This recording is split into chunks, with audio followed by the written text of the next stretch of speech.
I walked onto my own property and found a demolition crew ripping my mansion apart, and the HOA president standing there smiling, clipboard in hand, telling me I'd abandoned it. The smell of diesel exhaust, the screech of metal on wood, my 100-year-old oak staircase, the one I'd spent weeks planning to restore in splinters on the lawn. 6 months ago, I bought this place for $127,000 at auction. Thornhill Manor, a 1920s lakefront dream on Lake Matthias, upstate New York. 6 bedrooms, 2 acres, 200 feet of private water. Sure, it was a wreck, but I'm Marcus Jennings. 20 years Navy CBS.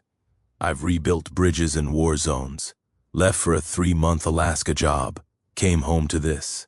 The woman with the clipboard, Darlene Van Camp, real estate agent, HOA president, professional thief apparently. Would you have called the cops or done what I did? Comment below. Where are you watching from? Got an HOA nightmare? Tell me. Let me take you back to where this started, because every good fight has a reason worth fighting for. I spent 20 years in the Navy, CB's construction battalion. We built airstrips in the middle of nowhere, bridges under fire, barracks in 120-degree reheat. Good work, honest work. Then a training accident in my 18th year put shrapnel in my left leg. I walk with a limp now. Medical retirement at 45, Virginia disability checks, and a toolbox full of skills nobody wanted to hire. So I did carpentry, side jobs, deck repairs, kitchen remodels kept me afloat. My grandmother, Estelle, raised me in a 2-bedroom apartment in Syracuse. She cleaned houses for a living, never owned anything, just rented, moved, rented again. But she had this habit.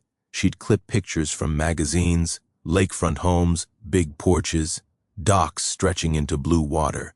She'd tape them inside her closet door and whisper, "One day, baby, one day we'll have a place like that." She died when I was 23, never got her lake house. Fast forward to 2 years ago. I'm scrolling auction listings, probably should have been job hunting. And I see it. Thornhill Manor estate sale foreclosure lakefront, starting bid $1,950,000. The photos looked like a horror movie set, but I saw the hand-carved oak staircase, the stone fireplace built in 1924, solid craftsman bones under all that rot. Auction day. I'm the only bidder. Closed at $127,000. Liquidated everything. Savings, truck fund, Virginia rehab loan for $147,000. My daughter Zoe said, "Dad, that's not a fixer-upper. That's a felony waiting to happen." First walk through, the smell hit me like a wall. Wet plaster, mouse droppings, something dead somewhere. Broken glass crunched under my boots, but sunlight poured through busted shutters, turning dust into gold. I ran my hand over that oak newel post, smooth, cool, generations of hands before mine, and felt Estelle watching. I had 18 months mapped out. Foundation, electrical, roof, woodwork. Do it myself, stretch the loan. Day 3, a white Lexus parks at my driveway's end. Out steps this woman. Mid-60s, helmet of ash blonde hair, pastel cardigan, clipboard gripped like a warrant. Mr. Jennings didn't wait for my answer. Darlene Van Camp, Architectural Review Board Chair for Lakeview Estates' HOA. Thornhill violates 17 codes and 4 covenants. 30 days to submit plans for approval. I blinked. "Ma'am, I'm not in an HOA. Deed says no covenants." Her smile was all teeth, no warmth. "Oh, sweetheart, the plat map was amended in 2003. You bought in whether you knew it or not. There's nothing on your title company missed it. Not my problem." She clicked back to her Lexus, wouldn't step onto the gravel like poverty was contagious, and left. I Googled her that night. Real estate agent, planning commission vice chair, widow of County Judge Van Amp. She mentioned him constantly later. Owned 3 lake rentals. Ran Van Camp and Associates brokerage. 2 weeks later, I submitted 40 pages. Architect drawings, engineer stamps, every spec. Rejection in 72 hours. materials not in keeping with neighborhood character. I appealed. The ARB hearing was 10 minutes in a room reeking of burnt coffee and floral air freshener. Darlene sat at the head. Her buddy Ron, retired dentist, pasty guy, sat beside her. Darlene mispronounced my name 3 times. Mr. General Kings. Ron leaned in. You sure you can handle a project this scope given your situation? Glanced at my leg brace. Darlene's syrup sweet. We just want what's best for the community. Maybe a smaller property would suit you better.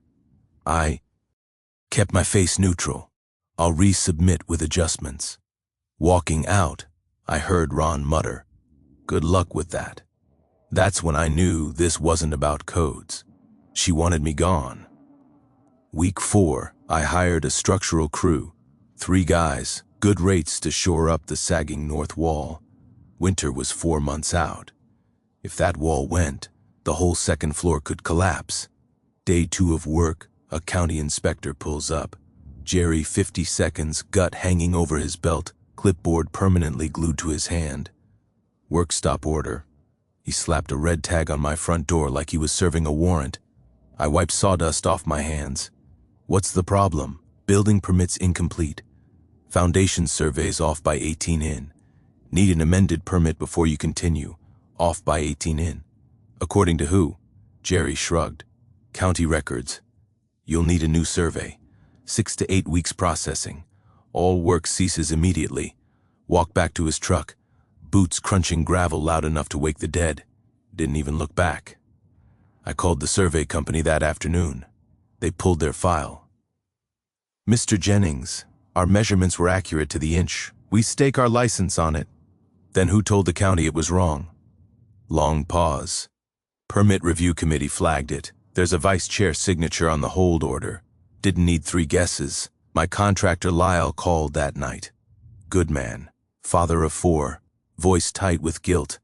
Marcus, I can't keep my crew idle 2 months. I got mortgage, truck payments. I'm sorry, brother.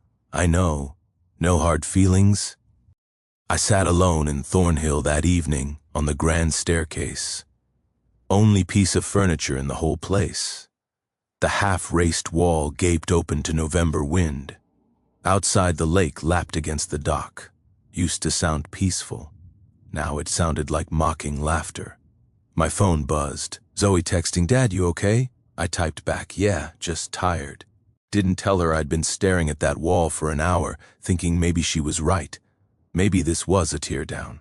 Maybe I should cut my losses, sell to some developer, take the L. Then I looked down. My hand was resting on that oak new post. Smooth, cool, a 100 red years of other hands. I thought about Estelle in that cramped apartment taping magazine pictures inside her closet. One day, baby, screw that, I wasn't done. Next morning, I drove to the county clerk's office, basement archives, the kind of place that smells like old paper and government neglect. Fluorescent lights buzzing like dying wasps overhead. I pulled every plat map, every zoning amendment, every HOA document from 1990 to present. Microfiche machines humming. Pages scrolling until my eyes burned. 3 nights. Gas station coffee that tasted like asphalt. And then I found it. That 2003 amendment Darlene kept waving around. The one that supposedly tied Thornhill to the HOA. Never ratified by county legislature, just town council. I remembered something from a construction law class the Navy made me take. Town councils can't impose deed restrictions on existing properties. Why? Without higher approval. It's selective enforcement, spot zoning they call it, illegal as hell in New York. And Darlene's signature was right there on the petition. Her late husband, the judge, Ron, the dentist, 2 other board cronies, all 5 owned lots next to Thornhill. I cross-checked property records. After that amendment passed, their values jumped 30%. They'd rigged a game to squeeze out Thornhill's original owners. I scanned 18 pages, drafted a 6-page memo at 2 a.m. with shaking hands and my 4th cup of burnt rubber coffee, emailed the full town council, copied Beth Ramirez at the local paper, copied the state attorney general's HOA fraud hotline. Subject, illegal covenant enforcement and abuse of process, Thornhill Manor, Hit send at 11:47 p.m. Tuesday. I'm no lawyer, can barely spell affidavit, but Fury and Google make one hell of a legal team. By Thursday, Town Council scheduled an emergency session. Translation, panic mode. Darlene called Friday afternoon. I stared at her name on my screen, almost let it go to voicemail. Marcus, first names now, her voice dripping fake warmth like poisoned honey. I think there's been a misunderstanding. Let's have coffee. Work this out like neighbors. I stood in Thornhill's skeleton, looking at exposed studs, the tarp snapping in the wind over that half-finished wall. I'll take my coffee at the next council meeting, Darlene. Public comment period. Silence. Then I heard it. Her nails. Sharp little clicks against her phone. A tie. Breath. You're making a mistake. Probably not my first. Definitely won't be my last. I hung up. That night, I installed 4 security cameras. Every angle covered. Cloud backup.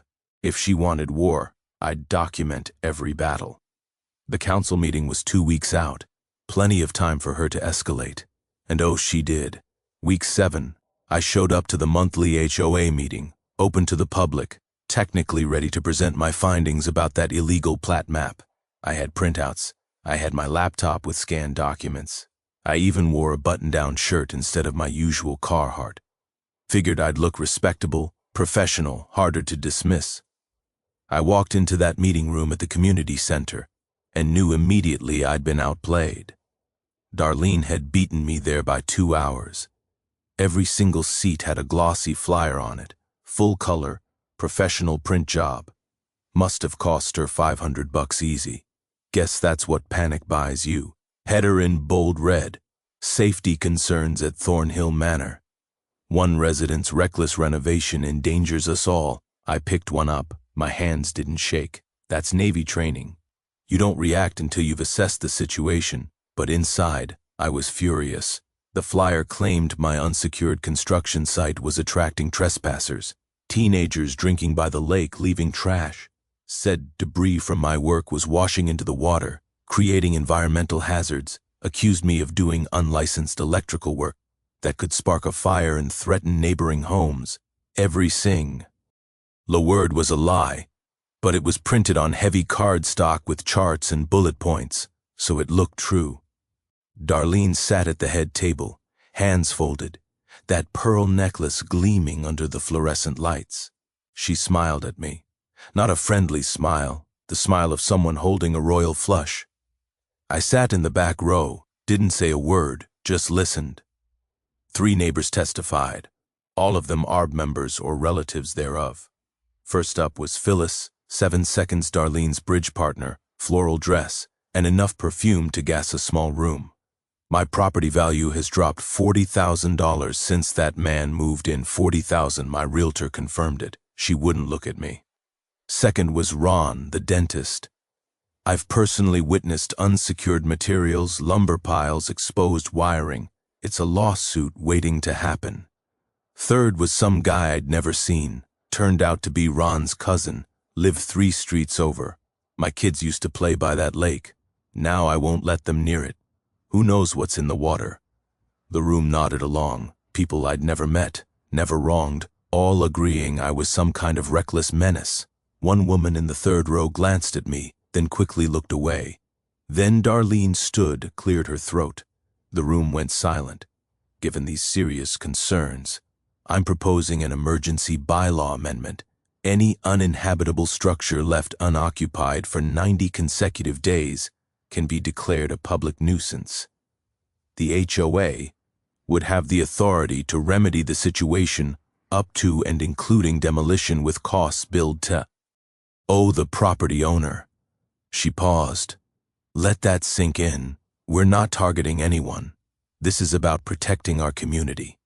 Ron nodded. Phyllis nodded. Half the room nodded like bobbleheads on a dashboard. When public comment finally opened, I didn't stand up and yell, didn't slam my fist on a table. I walked to the front calmly, pulled out my phone and connected it to the projector borrowed from the VFW hall that morning. Before you vote, I said voice level. You should see this first image. Time-stamped security footage from my cameras. 11:14 p.m., 3 nights prior. Ron. Yes, that Ron pulling up to my dock in his pickup, dumping a hefty bag of empty Bud Light cans onto the grass, then driving off. You could see his license plate clear as day. The room went dead silent. Phyllis's mouth opened. Ron turned the color of old oatmeal. Second image. Water quality test results from an independent lab dated 1 week ago. 0 pollutants detected near Thornhill shoreline. Then a second report, elevated bacteria levels near. And I read the address aloud. 346 Lakeshore Drive. That's one of your rental properties, Darlene. Leaking septic tank cost me $220 to test. Worth every penny. Third, a printout from my lawyer buddy at the VA. Rick had looked at Darlene's proposed bylaw and laughed so hard he nearly spilled his coffee. Turns out passing a rule specifically to punish someone who already bought property. That's what lawyers call retroactive application. Basically illegal in every state functioning courts. Plus, I've been paying property taxes and insurance every month since closing. Legally, that's maintaining occupancy. Her bylaw was theater. I looked straight at Darlene. Mrs. Van Camp, I don't know if you're trying to steal my home or if you just can't stomach the idea of someone like me, a guy with a limp and a VA check owning a piece of this lake. Either way, I'm not going anywhere. And if that bylaw passes, I'll see you in court. Fraud and selective enforcement don't tend to play well there. Silence, not a cough, not a shuffle. Then Beth Ramirez, the newspaper editor sitting in the press section, started clapping, slow, deliberate. 3 other people joined in. Darlene's face went from pale to crimson in about 2 seconds. She stood, grabbed her folder, and walked out without adjourning the meeting, just left. Ron had to scramble for the gavel and bang it twice, meeting tabled pending legal review. I walked out into the parking lot. Cold November air, smell of wet leaves and gasoline from the mowers stored behind the building. My hands were shaking now, adrenaline finally catching up. Next morning, I found a dead raccoon on my front porch. Stiff, eyes clouded. Someone's idea of intimidation, I guess. I stood there holding my coffee, staring at it, and genuinely wondered what kind of person thinks a dead animal is a power move. Called animal control. Had it removed in 20 minutes. Added another camera aimed at the porch. Darlene wanted to play stupid G. Ames. Fine. I had unlimited storage space and a growing evidence folder. Week 10. Darlene changed tactics. Since the HOA route had blown up in her face, she went back to what she knew best, weaponizing her planning commission connections. Monday morning, 8 a.m. sharp. A code enforcement officer showed up. Clipboard, reflective vest, took photos of my property from 17 different angles like he was documenting a crime scene. Wrote me up for overgrown vegetation creating fire hazard. The vegetation in question, native wildflowers I was intentionally preserving. I'd even gotten it certified as wildlife habitat through the state conservation program. Had the paperwork and everything, didn't matter. Violation issued, $500 per day if not corrected within 10 days. Tuesday, health inspector found an open foundation violation. The open foundation was a crawl space vent, standard ventilation required by code in every house built after 1950, still got written up, another $500 per day. Wednesday, fire marshal cited me for unsecured hazardous chemicals. My paint cans stored in a locked metal cabinet per OSHA regulations. Labels facing out, lids tight. I showed him my Navy CB certification. I'd handled actual explosives in combat zones, but he just shrugged and wrote the ticket. $500 per day.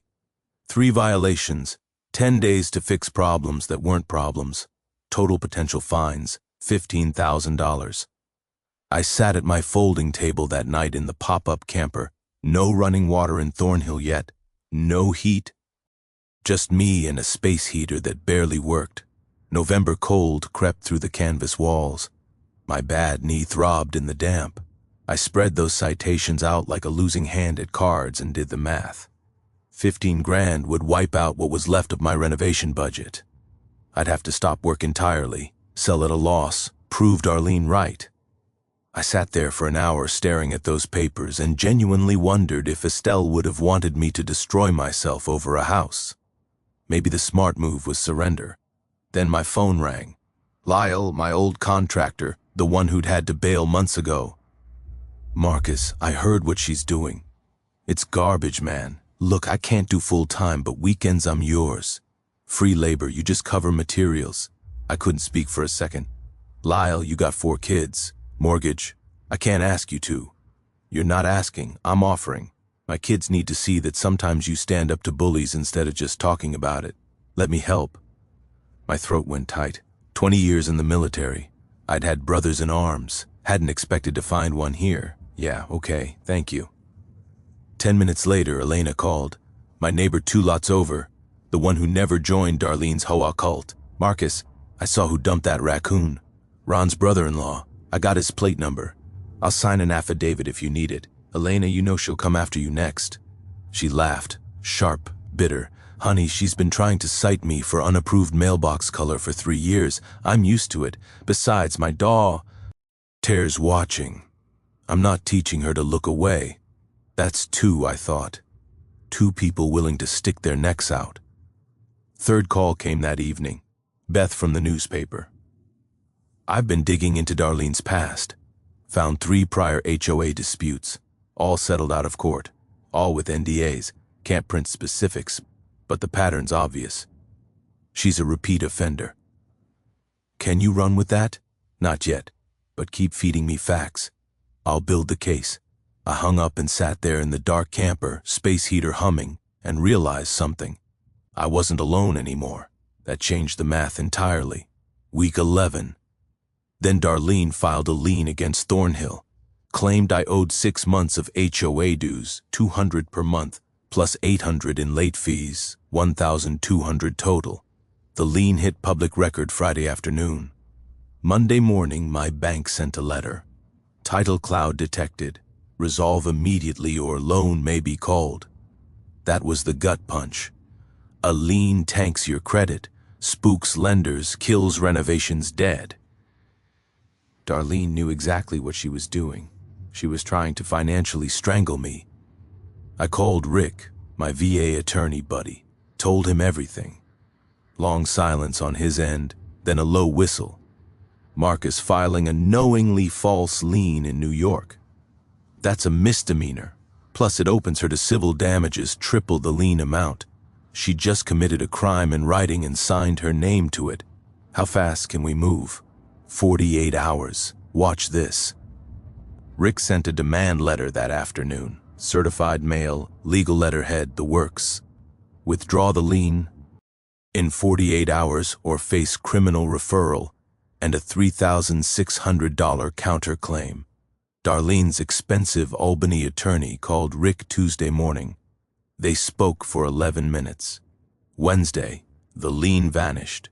No apology. No explanation, just gone.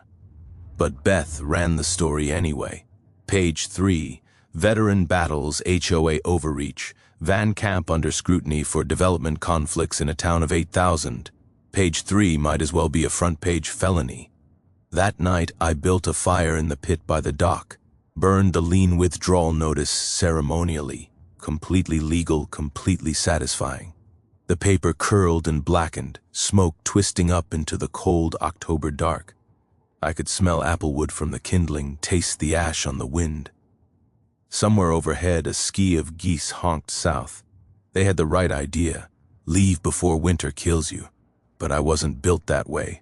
I cracked a beer, sat on the cold dock planks, and watched the embers glow. Darlene was panicking now. Panicked people make mistakes, and I'd be there to document every single one.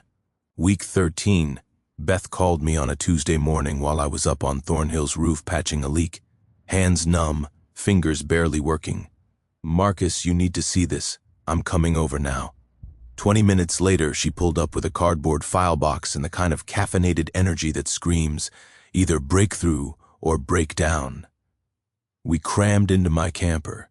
Barely room for 2 humans in her evidence pile, and she started pulling documents. Like a magician with a very boring rabbit.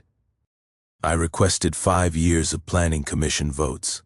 Took them 6 weeks to comply. But look, she'd made a spreadsheet. Darlene's votes on one side, development projects on the other. 7 controversial lakefront builds, all 7 approved by Darlene. All 7 were Van Camp and Associates clients. Average commission $22,000 each. I whistled low. That's a pattern. That's a career. But wait, there's more. She pulled out a brittle photocopy. Property records 2019. Thornhill Manor, pre-foreclosure. Edward Collier, the original owner, was in a nursing home. His daughter Claire was trying to manage the sale from Oregon. Stapled to the back, a notice of interest filed by Darlene Van Camp. Offer $95,000. My stomach dropped. She tried to buy Thornhill. Lowball offer. Claire rejected it. 6 months later, it went to auction. Darlene probably thought she'd coast in, grab it for pennies, flip it to a developer for $300,000. Beth's grin was sharp. Then you showed up and ruined her retirement plan. How'd you find the daughter? Reporters never reveal sources, but Claire kept emails. Read this. She handed me her phone. Email from April 2019. Darlene's business account to Claire Collier. Subject, final offer. 3 sentences. Miss Collier, I urge you to reconsider my offer of $95,000. If you refuse, I will ensure the property is condemned as uninhabitable. The town will seize it via eminent domain, and you will receive nothing. This is your last opportunity to walk away whole. I read it once, twice. My vision tunneled. She threatened to destroy someone's inheritance if they didn't sell to her. Extortion in writing, using her planning commission position as a weapon. Claire's been carrying this for 5 years, thinking nobody would believe her against a judge's widow. I handed the phone back. My voice came out flat. What happens now? Forwarded to the DA and Attorney General this morning. Rick has copies. This isn't HOA drama anymore, Marcus. This is felony abuse of office. Criminal extortion. She weaponized her public position for private profit. I leaned back against the camper's thin wall. The space heater rattled like it was trying to shake itself apart. Outside, the lake churned gray and angry. How many others, you think? More than we'll ever know. But that email is a smoking gun. Beth packed up her files. DA's opening an investigation. Albany news station wants to run it tonight. 6 p.m. I watched on my phone. Young reporter outside Darlene's office knocking. She opened the door, saw the camera, slammed it hard enough to rattle the frame. Mrs. Van Camp, did you threaten eminent domain to force a property sale? Her voice through the door, shaking. No comment. Leave me alone. 18 seconds of footage. By midnight, 18,000 Facebook views. Comments exploded. A contractor said she'd blocked his permits until he hired her nephew. A retired teacher claimed Darlene threatened violations when she wouldn't list with Van Camp and Associates. The town was excavating decades of buried grudge. I sat on the dock that night, breath pluming white in the cold, and thought about Edward Collier, about his daughter getting that threatening email about every person Darlene had crushed, who didn't have cameras or lawyers or a newspaper editor in their corner. She'd built an empire on fear. Now the foundation was cracking. My phone buzzed. Text from Rick. Da wants to meet Thursday, 10 a.m. Bring everything. I texted back everything. Might need a truck. His reply. Bring the truck. I smiled in the dark. Darlene had spent months trying to bury me. Time to return the favor. Thursday morning, VFW Hall, 9 a.m. I showed up with 2 file boxes, a laptop, and every receipt I'd saved since buying Thornhill. Rick was already there. My attorney buddy, 50-some, perpetually rumpled suit, sharp as a tack. Beth arrived with a thermos of coffee strong enough to dissolve spoons. Lyle brought blueprints. We spread everything across the bar like we were planning a bank heist, except legal and significantly less profitable. All right, Rick said, cracking his knuckles. Darlene's wounded but not dead. Da's investigation takes months. We need 3 simultaneous attacks. He grabbed a cocktail napkin. I'm dead serious. An actual bar napkin, and drew 3 arrows pointing at a stick figure labeled DVM. 1. Legal offense. Civil suit for harassment, abuse of process, slander, 50 grand in damages. Even if we settle for 20, it bleeds her legal budget and keeps her on defense. 2. Public presser. Beth, you're our war correspondent. Weekly updates. Every dirty move Darlene makes, we document and publish. Make her name poison in this town. Beth was already typing, calling it the Thornhill Chronicles. Got a videographer buddy who will shoot for free. 3. Finish the house fast. Best revenge is proving she failed. Turn Thornhill from derelict eyesore into the crown jewel of the lake. Lyle tapped the blueprints. Foundation solid. Electrical next.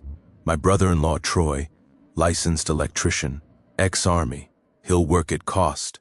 Then roof and siding before first snow. I stared at Rick's napkin masterpiece. 3 arrows. 1 crude stick figure enemy. It looked like a third grader's art project. It was beautiful. How do I explain this to normal people? I asked. Rick leaned back. Abusive process is easy. Imagine your neighbor keeps calling the cops on you for noise violations. But really he just hates your dog. The law says you can't weaponize the system for personal grudges. That's Darlene. She used building codes, liens, inspections, all as harassment tools because she wanted your land. I'm quoting you word for word, Beth said. Good. That's why they pay me in VFW coffee and gratitude. We worked through lunch, drafted the complaint, outlined Beth's editorial schedule, mapped renovation milestones. By 2 p.m., we had a war plan. By Saturday morning, we were swinging hammers. Troy showed up at 7 a.m. with 3 apprentices and enough electrical wire to power a small town. I woke. Arcade beside them, pulling cable, drilling junction boxes, learning on the fly. Troy was patient, good teacher. You did construction in the Navy? CBS, mostly demolition and framing. Not much on wiring, same concept.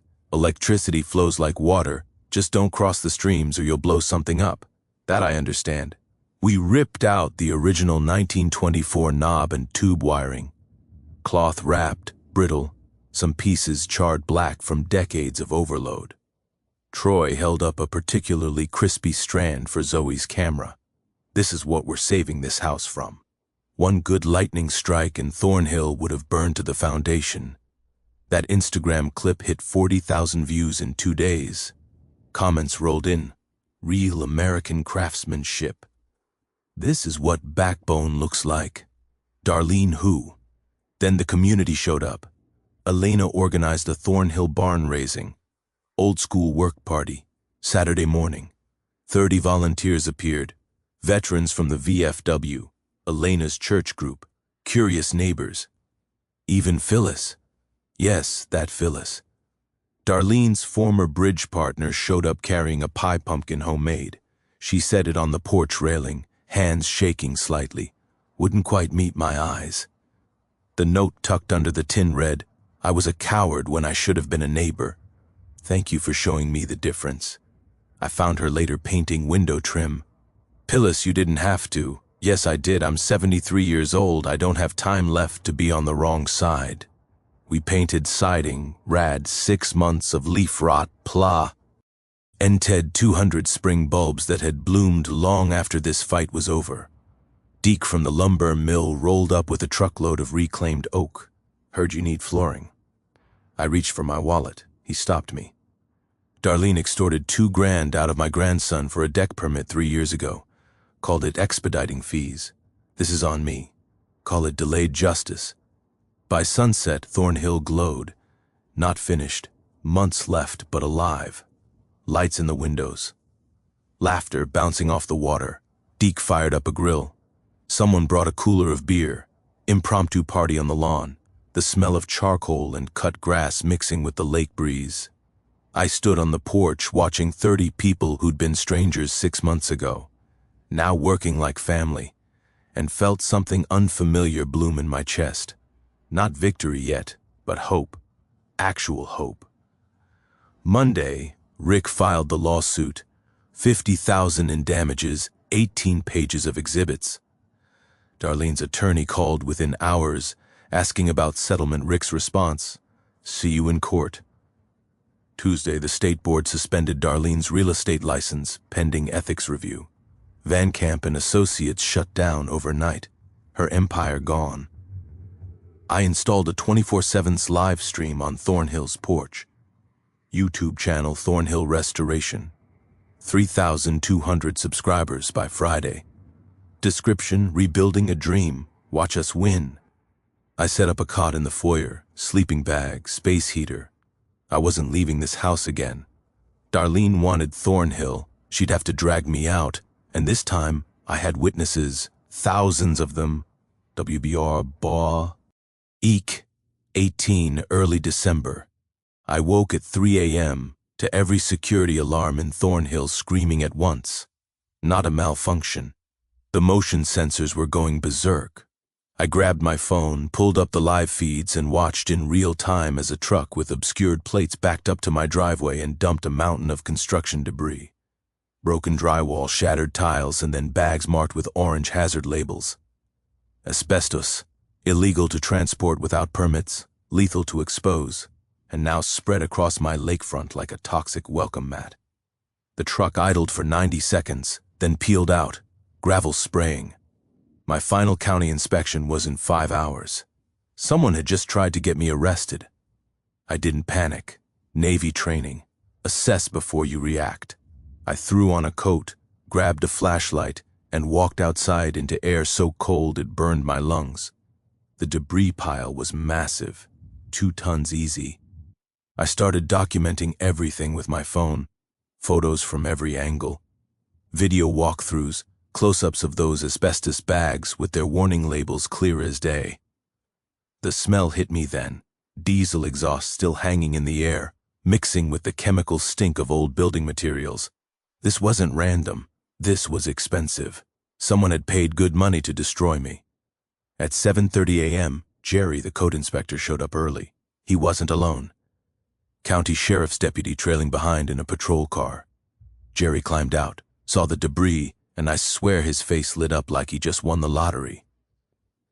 "Mr. Jennings, illegal dumping of hazardous materials is a Class E felony in New York. You're looking at criminal charges, potential jail time, not just fines." I leaned against my porch railing, coffee in hand, and let him finish his speech. "Then Jerry, this dump happened at 3:17 a.m. I've got 4K footage with timestamps. Want to see who actually drove that truck, or should we keep pretending?" His smile collapsed like a failed Sool. I pulled out my phone, showed him the video, the dump in progress, the plate obscuring tarp that didn't quite cover the VIN stencil on the door. That truck's registered to a landscaping company owned by Ron's brother-in-law. You know Ron, RB member, Darlene's poker buddy. "Should I show this to the deputy, or are we done here?" Deputy Greg walked over. Couldn't have been older than 25. Clean uniform, honest eyes, the kind of cop who actually believes in the job. "What's the situation?" I handed him my phone. "Deputy, someone dumped 2 tons of asbestos on my property at 3 a.m. while I was asleep. I've got witnesses who can confirm I was here all evening working. That's the truck. That's the timeline. This is a frame job." Greg watched the footage twice, didn't say a word, just radioed his sergeant. 10 minutes later, Sergeant Kowalski pulled up. Older guy, weathered face, zero patience for nonsense. He reviewed the video, looked at Jerry, then at the debris pile. Inspections postponed. "This is a crime scene. We'll photograph, sample the asbestos, run that VIN, he earned to me. Mr. Jennings, you'll need licensed hazmat removal. Don't touch anything yourself. Already called them."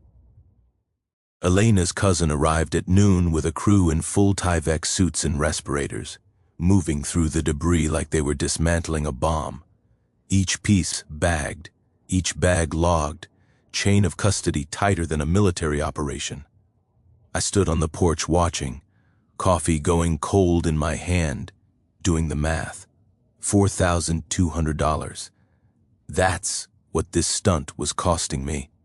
When they finished, I walked inside, sat down at my laptop and typed up invoice.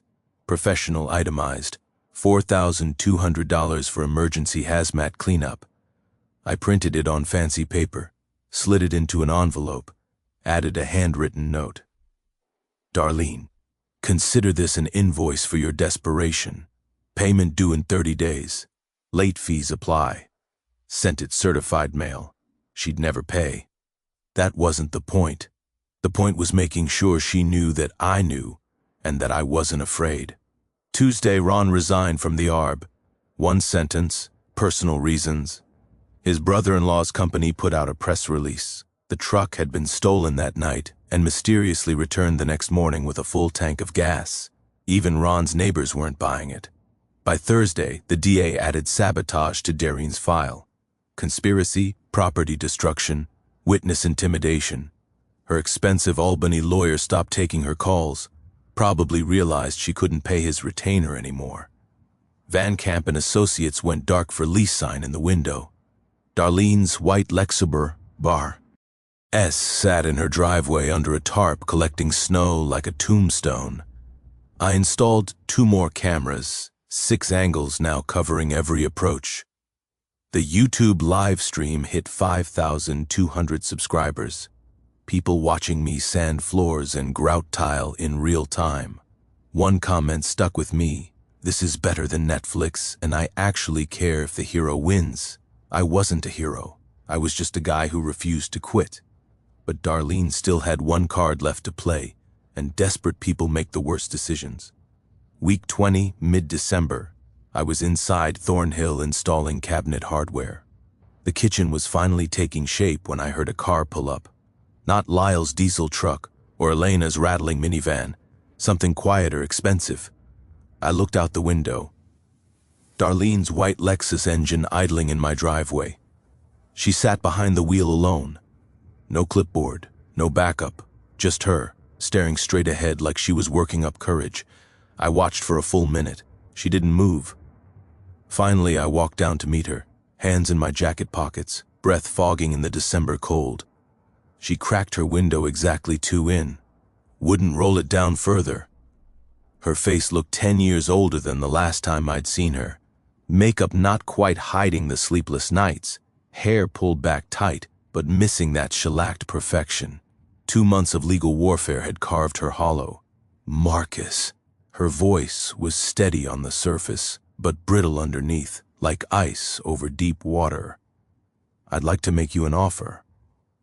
I leaned against my truck bed, arms crossed, waited. $300,000 cash. We close in 30 days.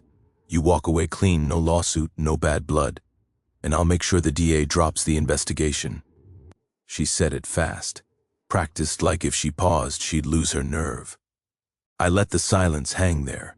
A crow cawed somewhere in the pines. The lake whispered against the dock.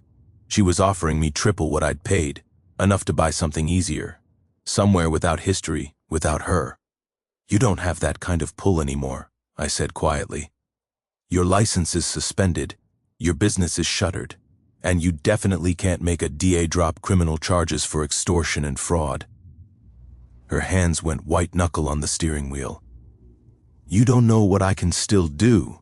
I have friends in this town, connections, people who owe me.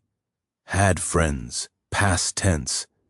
And this house isn't for sale, not to you, not to anyone. That's when she snapped. The polished veneer just cracked wide open, and all that poison came pouring out. You stupid stubborn. This place should be mine. I worked this town for 20 years. I built relationships. I invested. I made things happen. And you just show up with your sob story and your goddamn cameras and she gestured at my leg brace, the one I wear when the weather's cold and the shrapnel aches. Her face twisted with contempt. You think you deserve this? A guy like you? You think because you got hurt playing soldier, you get to just take what should have been mine? I felt my jaw lock, felt heat rizz. Despite the cold. But I kept my voice level. I didn't take anything. I bought it legally at public auction. And you can't stomach the fact that someone like me, A guy with a limp and a VA check and zero political connections gets to own a piece of this lake. That's what this is really about. Not codes, not safety, just you thinking some people don't belong. Her face drained white. She'd hurt herself, heard what she just said out loud. Her eyes dropped to my collar, to the small black camera clipped there. Body cam. I'd been wearing it since the sabotage. One-party consent state. Completely legal. You're recording, not a question. Horror. Every conversation on my property gets documented now. You taught me that. Funny how lessons work. She slammed the Lexus into reverse. Tires shrieked on gravel. She rocketed backward, nearly took out Elena's mailbox, then tore down the street doing 40 and a 25. I stood there in the settling dust, then walked back inside and uploaded the footage. 3 copies. Rick, Beth, Secure Cloud. The audio was perfect. Her bribe offer, her threat about controlling the DA, that venomous rant about me not deserving Thornhill. Every ugly word preserved forever. I sat at my laptop listening to it again, and something clicked. This wasn't about me. Never had been. Darlene had spent 3 decades building an empire on making people feel small, on deciding who belonged and who didn't. I'd just been the first person to say no loud enough that others heard. B. Called within the hour. Marcus, this is a prosecution's dream. She admitted witness tampering on tape. It's more than that. She said all the quiet parts out loud. Post it. The article went live Tuesday. Headline, Van Camp caught offering bribe admits vendetta. A guy like you doesn't deserve property. Beth embedded 30 seconds of audio, Darlene's voice raw and hateful, talking about who deserves what. The comment section became a confessional. A retired teacher. Darlene blocked her principal promotion for refusing campaign donations. A contractor. She demanded 10% kickbacks on every job. Called them consulting fees. A widow. Darlene tried to force a sale 6 months after her husband died. Claimed the property was too much house for a woman alone.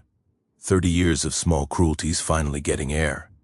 Thursday, the DA added charges: attempted bribery, witness tampering. The civil suit grew.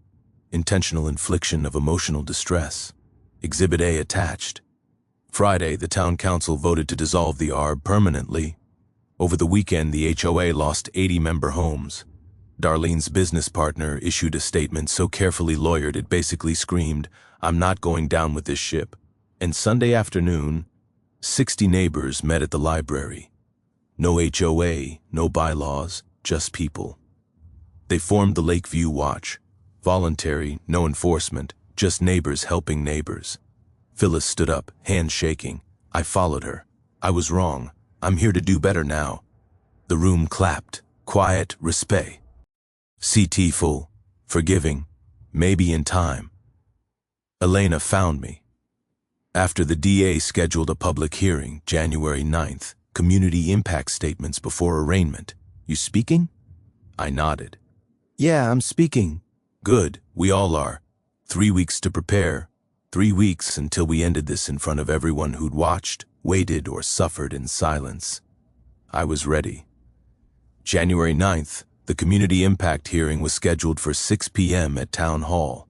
Capacity 300. By 5:30, 450 people had crammed inside, standing room only against the back walls. Overflow crowd outside watching through the windows, breath fogging the glass. I'd never seen the town show up like this. Not for elections, not for budget meetings, but for this, everyone came. The media circus was in full effect. 2 Albany news stations set up cameras in the press section. Syracuse sent a stringer. Someone said the New York Times regional desk had a reporter in the 3rd row taking notes. Beth sat front and center, recorder running, notebook open. This was her story, but it had become everyone's. Darlene sat in the front row because she had to. Mandatory appearance per the DA's office. Her expensive Albany lawyer sat beside her looking like he'd rather be anywhere else. She wore a navy suit, pearl necklace, hair perfect again, trying to project control, but I could see her hands in her lap, trembling slightly. She wouldn't look at the crowd, just stared straight ahead at the empty podium, like if she didn't make eye contact. None of this was her. Eel, the DA, Sandra Ortiz, mid-40s, no-nonsense reputation that preceded her by miles, stood and called the hearing to order.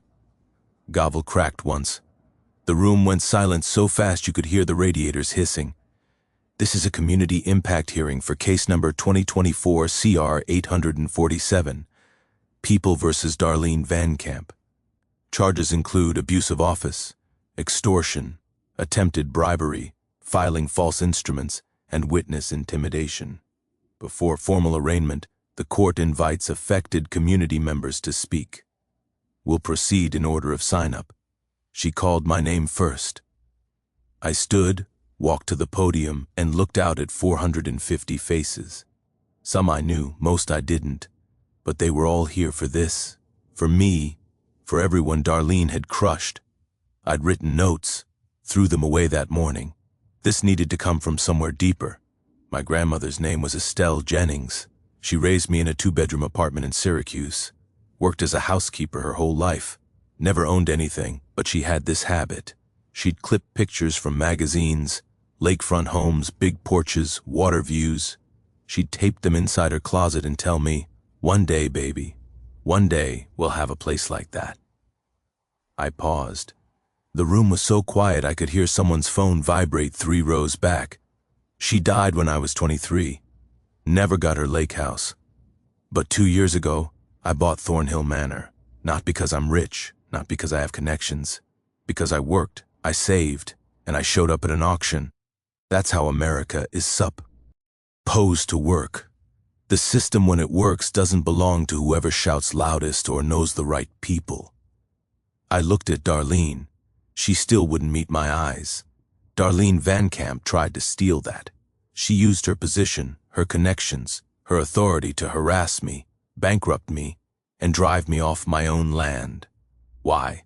Because she wanted it for herself. Because she thought someone like me, a veteran with a limp and a disability check, didn't deserve to live on her lake. My voice stayed level. No anger, just facts. She failed. Not because I'm special, because people in this town stood up. Because neighbors helped. Because the law eventually worked. Thornhill Manor isn't just my home. It's proof that bullies don't always win. I stepped down. The room erupted. Half the people standing, applauding. The other half stunned, silent. Beth was wiping her eyes. Elena was nodding. Even Phyllis in the back row had her hand over her heart. Next up, Claire Collier, the daughter of Thornhill's original owner, testifying via video link from Oregon. Her face filled the projection screen. Tearful but determined. My father built Thornhill in 1924. Raised 5 kids there. When he went into the nursing home, Darlene Van Camp threatened to have it condemned if we didn't sell to her for pennies. We lost that house because of her. I'm grateful Mr. Jennings fought back. I wish we had. Third, Elena. She walked up calm, nurse steady, and spoke for 2 minutes. Described the dead raccoon, the intimidation, the fier. She felt for her daughter. I teach my kid to stand up to bullies. Then I watched Marcus actually do it. That's the lesson. Fourth, D, the lumber mill owner. Gruff, reluctant, not a public speaker. She extorted $2 grand for my grandson over a deck permit. Called it a processing fee. I paid because I was scared. I should have been Marcus. I wasn't, but I can be now. 5 more people spoke. A pattern emerged. Darlene had been doing this for decades. Small cruelties, quiet extortions, death by 1,000 cuts. When the testimony ended, Da Ortiz stood. Thank you to everyone who spoke. The court recognizes the profound impact of these crimes on this community. Mrs. Van Camp, you're invited to make a statement. Darlene's lawyer whispered in her ear. Long conversation. Finally she stood, faced the room for the first time and said 3 words. I have no comment, then sat. The silence lasted exactly 3 seconds. Then someone in the back sounded like a teenager, coughed the word coward.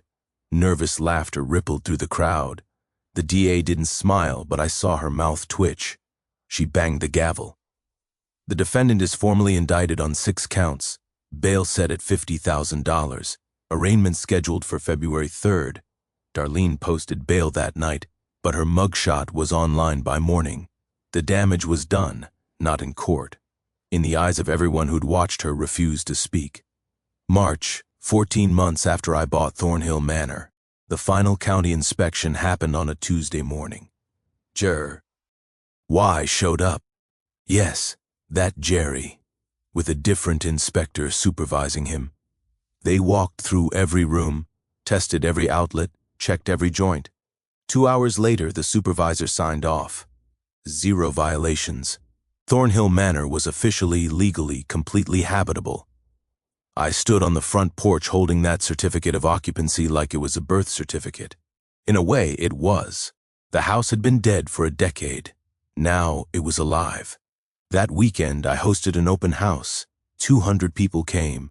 Neighbors, volunteers, people who'd never set foot on the property, but had followed the whole saga online. The place gleamed. The oak staircase I'd spent 40 hours handing caught the afternoon light and glowed like honey. The original stained glass windows, restored by a craftsman Elena found, cast jewel-toned patterns across the maple floors. The lakefront dock that Lyle and Troy rebuilt as a gift stretched 20 feet into water so blue it hurt to look at. The smell of fresh linseed oil on the floors mixed with the scent of Elena's tamales and Deke's smoked trout. Laughter echoed through rooms that had been silent for years. Kids ran across the lawn. Someone brought a guitar. It felt less like a house tour and more like a wedding, celebrating something that almost didn't make it but survived anyway. Beth cornered me in the kitchen. "You need to see the numbers." She showed me her notebook. Total cost $163,000. Purchase materials, permits, legal fees, hazmat cleanup, everything. Current appraise, $485,000. I'd created $322,000 in value through sweat, stubbornness, and refusing to quit. She grinned. "That's the real story, not revenge, economics. You proved that labor plus community support plus not backing down equals wealth creation. That's the American dream, Marcus. You built it with your hands." I looked around the kitchen. Cabinets I'd hung, counters I'd installed, tile I'd grouted at midnight. Estelle would have loved this. She's here, trust me. As for Darlene, she pleaded no contest to 4 counts in a deal that dropped the other 2. Sentenced to 18 months, suspended, meaning no jail time if she stayed clean. 300 hours of community service, $15,000 in restitution paid to me. I got a check in April, deposited it the same day into a fund I'd been thinking about. She lost her real estate license permanently. By June, she'd moved to Florida, sister's condo in Tampa. Her Facebook went dark. The house she'd lived in for 30 years went up for sale. I felt no joy watching her leave, no schadenfreude. She'd lost everything that mattered to her. That was punishment enough. Kicking her while she was down would have made me her. But here's what I did with that restitution money and a chunk of the civil settlement. I partnered with the town library to create the Estelle Jennings Memorial Scholarship. Full ride for 1 local student per year studying a trade. Carpentry, plumbing, electrical, welding. The skills that built this country and still pay the bills. First recipient. Announced at the open house. Sophia, Elena's daughter, 17, sharp as a tack, wanted to be a licensed electrician. She cried when we told her. So did Elena. So did I a little, though I blamed it on sawdust. Thornhill itself got a second life. I live in the master suite. The other 5 bedrooms became a rotating artist residency. Painters, writers, musicians, free stays, 3 months at a time. Only requirement, create something. The house that almost got demolished now hosts creativity. Poetic, maybe. Definitely intentional. Every quarter I host lakefront forums, open community meetings, no HOA, no bylaws, just neighbors talking about what matters, fixing the boat launch, organizing lake cleanups. Last month, 60 people showed up. The dock became a free kayak launch. I posted a hand-painted sign, all welcome, no HOA required. On sunny mornings, I drink coffee there and watch her hunt in the shallows. My daughter Zoe deferred spring semester to help run the residency program. We're closer now than we've been since she was 10. She's learning carpentry, says she might want to renovate houses like I did. I told her she's tougher than me. She laughed and said that's a low bar. I adopted a 3-legged rescue dog, named him Colonel. Irony intended. He loves the lake, chases geese he'll never catch, sleeps on the porch in the sun. We're a good match, 2 gimps who refuse to quit. Some mornings I sit on that dock, Colonel beside me, and feel Estelle's presence, not in grief anymore, in pride. She wanted one of us to have a lake house. Mission accomplished. Grandma. The final thing I did, I carved a sign from reclaimed oak, hung it above the front door with brass hardware that'll outlast me. It reads Thornhill Manor EST 1924, reborn 2025. Last week a reporter asked if I had any regrets. I thought about the money, the stress, the fights, the sleepless nights. No, I said, I'd do it all again. Some things are worth fighting for. She asked, what's next? I smiled. There's a developer trying to condemn an entire street 2 towns over. Eminent domain abuse. The neighbors asked for help. Figured I'd share what I learned. She laughed. You're not done fighting, ma'am. I'm just getting started. So, here's my question for you. What's the worst thing an HOA or petty bureaucrat has ever done to you? Drop your story in the comments. Wildest one gets featured next week. And if you want to see how ordinary people beat corrupt systems, hit that subscribe button. We've got more fights to win. Thanks for watching. This is Marcus Jennings signing off from Thornhill Manor. Proof that they can try to bury you, but they didn't know you were a seed. Thank you for tuning in to HOA Stories, where neighbors stand up against HOA Karens and karma comes a-knocking. If you like this story, hit that like button, share your thoughts below, and subscribe for more HOA tales and real-life neighborhood drama each week.